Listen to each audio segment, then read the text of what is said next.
एक सनकी राजा हर रोज सुबह अपनी रानी को खड़ी कर उसकी नथ में से 100 तीर निकालता और पूछता, है कोई इस धरती पर मेरे जैसा और कोई भी वीर मर्द? रानी बेचारी कहती कि नहीं महाराज, आप जैसा वीर पुरुष और कोई नहीं। समय बीता। एक बार रानी की माँ रानी से मिलने आई। जब उसने रानी की हालत देखी तो उसकी आंखों में पानी आ गया। बोली, बेटी ये कैसी हालत बना रखी है, बिल्कुल सूखी लकड़ी के समान हो गई हो। तुम्हें कोई बीमारी है, कोई दुख दे रहा है, या फिर तुम्हें समय से रोटी नहीं मिल रही? आखिर बात क्या है? अब रानी कैसे अपनी माँ को अपना दुख बताती कि राजा हर रोज सुबह उसे खड़ी कर उसकी नथ में से 100 तीर निकालता है। हर तीर में उसका कलेजा बाहर आने को हो जाता है। अगर वो जरा सी भी हिली या राजा जरा सा भी चुका तो प्राण गए। पर जब माँ ने बार बार दबाव देकर रानी से पूछा, तब रानी बोली, क्या बताऊँ माँ, किसी चीज की कोई कमी नहीं, अन्न का भंडार भरा हुआ है, पीने को अच्छा पानी है। तो फिर बात क्या है बेटी? माँ ने इस बार जब रानी का हाथ पकड़ अत्यंत रुदन स्वर में पूछा तो रानी टूट गई और अपनी वेदना प्रकट करते हुए कहा, माँ तुम्हारे जमाई राजा मेरी नाक की नथ में से 100 तीर निकालते हैं, जिससे मेरा हृदय थर थर कांपता है। मेरी तरफ आता हुआ हर तीर मुझे अपनी जिंदगी का आखिरी तीर प्रतीत होता है। यही बात मुझे हर समय अंदर ही अंदर खाए जाती है कि आज तेरा आखिरी दिन है, आज तेरा आखिरी दिन है। बस माँ, इसी चिंता के कारण कुछ भी खाना पीना मेरे हलक से नीचे नहीं उतरता। रानी की माँ ने हैरान होते हुए कहा, ये तुम क्या कह रही हो बेटी, ये कब हुआ? रानी बोली, माँ ये मत पूछो कब हुआ, ये पूछो कब नहीं हुआ। राजा हर रोज सुबह मुझे खड़ी करके सबसे पहले मेरी नथ में से 100 तीर निकालते हैं, उसके बाद ही अपना दिन शुरू करते हैं। बोली, कुछ बोलते भी हैं? रानी बोली, हाँ माँ कहते हैं। है इस धरती पर मेरे जैसा कोई और मर्द? रानी की माँ कुछ सोचते हुए बोली, बेटी चिंता मत कर, कल वो जब ऐसा पूछे तो कह देना, दुनिया में मर्द बहुत, घर नहीं तो बाहर बहुत, घर से बाहर निकलो शेर को स्वा शेर बहुत। इतना कह रानी की माँ अपनी बेटी से विदाई ले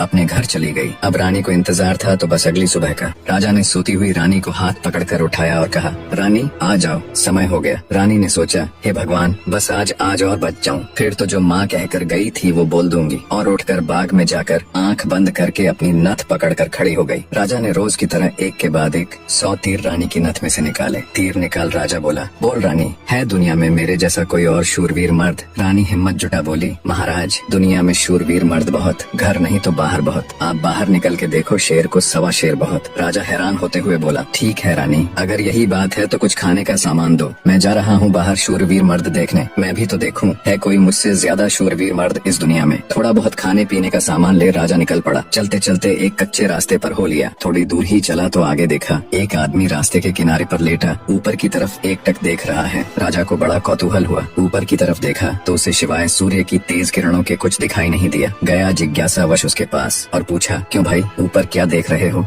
काणे आदमी ने कहा, इंद्र के अखाड़े में परियों का नाच हो रहा है, वो देख रहा हूँ। राजा ने एक बार फिर से ऊपर देखा पर उसे कुछ दिखाई न दिया तो उसका आश्चर्य बढ़ गया। काणे आदमी ने ऊपर की तरफ ध्यान लगाए लगाए राजा से पूछा, तुम कौन हो भाई और कहाँ जा रहे हो? राजा बोला, मैं मालवा का राजा उत्पल राज हूँ, मैं दुनिया में शूरवीर मर्द देखने जा रहा हूँ। काणे को बड़ा कौतुक हुआ। बोला, तो थोड़ी देर मेरी प्रतीक्षा करो भाई। नाचते नाचते एक परी की पाजेब टूट गई है, वो नीचे गिरने वाली है, बस उसको लेकर मैं भी तुम्हारे साथ शूरवीर मर्द देखने चलूंगा। कुछ ही देर में आकाश से छम की आवाज से एक पाजेब नीचे आ गिरी। काणे ने उसे उठाया और जेब में रख लिया और बोला, अब चलो भाई मर्द देखने। मर्द कैसे होते हैं मैं भी तो देखूं। राजा के आश्चर्य की कोई सीमा नहीं थी। उसका अहंकार तो यही नष्ट हो चुका था, उसकी हवाइयाँ उड़ चुकी थीं। सोचा कि तू तो रानी की नथ से तीर निकाल अपने आप को सबसे बड़ा मर्द समझता था, तेरे से ज्यादा तो ये काणा है। एक आंख से अंधा होते हुए भी इंद्र के अखाड़े में क्या हो रहा है देख लेता है। अब राजा और काणा आदमी दोनों एक साथ चल पड़े मर्द देखने। राजा और काणा आदमी अभी कुछ दूर ही चले थे। आगे एक नौजवान व्यक्ति धनुष बाण लिए किसी की प्रतीक्षा में बैठा था। राजा ने उससे भी पूछ लिया, क्यों भाई कैसे बैठे हो? व्यक्ति बोला, अपने दोस्त का इंतजार कर रहा हूँ। राजा बोला, कहाँ है तुम्हारा दोस्त? व्यक्ति बोला, मैंने 100 कोस पर तीर मारा है, उसे लेने के लिए गया है। इतना सुनना था कि राजा के पैरों नीचे से जमीन खिसक गई। कहानी को बीच में रोक आपकी जानकारी के लिए बता दूं, पुराने समय में दूरी मापने के लिए किलोमीटर या मीटर नहीं बल्कि तब के लोग कोसों के द्वारा ही दूरी को मापते थे। उस समय के एक कोस का मतलब आज के लगभग 3 किलोमीटर है। तो नौजवान व्यक्ति ने राजा और काणे आदमी से पूछा, तुम लोग कहाँ जा रहे हो? काणे ने कहा, मर्द देखने। उत्सुकतावश नौजवान ने कहा, तो भाई हम भी चलेंगे तुम्हारे साथ मर्द देखने, बस थोड़ा इंतजार करो, मेरा दोस्त अभी मेरा तीर लेकर आता ही होगा। राजा बोला, 100 कोस से आज ही थोड़े न आ जाएगा, उसे तो कई दिन लगेंगे। नौजवान ने मुस्कुराते हुए कहा, नहीं मान्यवर, उसे 100 कोस से जाने और आने में सिर्फ 1 घंटा लगता है। थोड़ी ही देर में एक लंगड़ा व्यक्ति नौजवान के द्वारा छोड़ा हुआ तीर हाथ में लेकर आता है। अब राजा को काटो तो खून नहीं।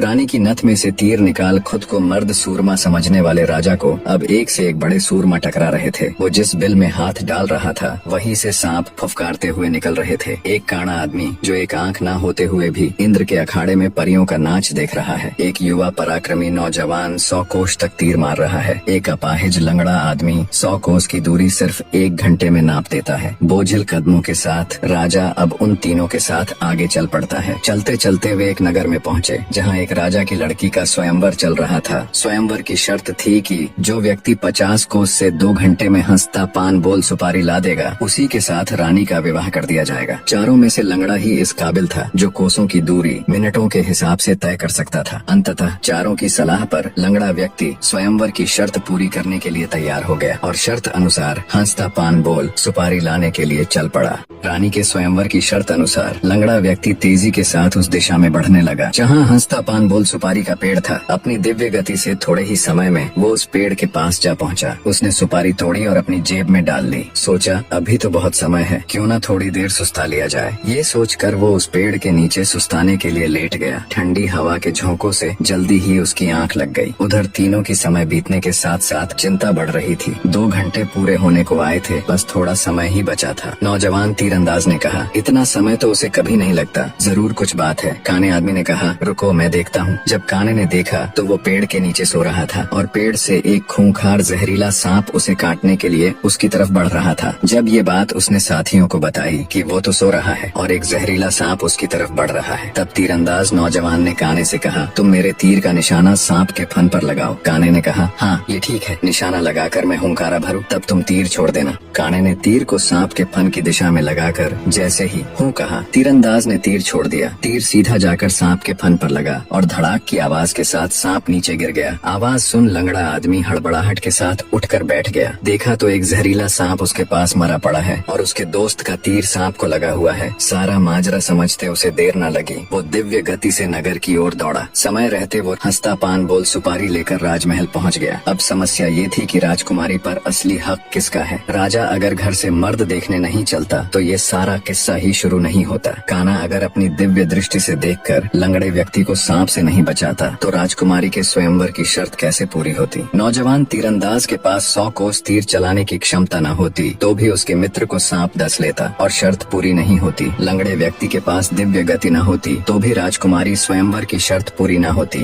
राजकुमारी का पति कौन होगा? जब इसके ऊपर उनमें आपस में सलाह मशवरा हुआ तो राजा को ही चुना गया, क्योंकि ये सारी कहानी ही उससे शुरू हुई थी। पर राजा ने अपनी सारी बीती बात बता कहा, मैं पहले से ही शादीशुदा हूँ, इसलिए मैं राजकुमारी से शादी करूँ इसका सवाल ही पैदा नहीं होता। मैं तो तुम सबका शुक्रगुजार हूँ मेरा खोखला वहम तोड़ने के लिए। काने ने कहा, मैं तो इंद्र के अखाड़े में अपनी परियों के साथ ही खुश हूँ और वैसे भी मेरे दिन अब उस ऊपर वाले को याद करने के हैं। बारी आई युवा तीरंदाज की। उसने अपने मित्र से कहा, मित्र राजकुमारी के साथ तुम्हारा विवाह होना चाहिए, क्योंकि तुमने ही स्वयंवर की शर्त का सीधा पालन किया और राजमहल में शर्त अनुसार हंसता पान बोल सुपारी लेकर आए। इसलिए शर्त के दृष्टिकोण से देखें तो राजकुमारी पर तुम्हारा ही हक बनता है। तीरंदाज की बात सबको सही लगी और सबने सहर्ष सहमति जताई। लंगड़े व्यक्ति के साथ राजकुमारी का विवाह हो जाता है। सभी बहुत खुश थे। राजा सभी को अपने राज्य आने का निमंत्रण दे खुशी खुशी उनसे विदा लेते हैं। अपने मन में वो अब कभी रानी के साथ दुर्व्यवहार न करने की शपथ लेते हैं।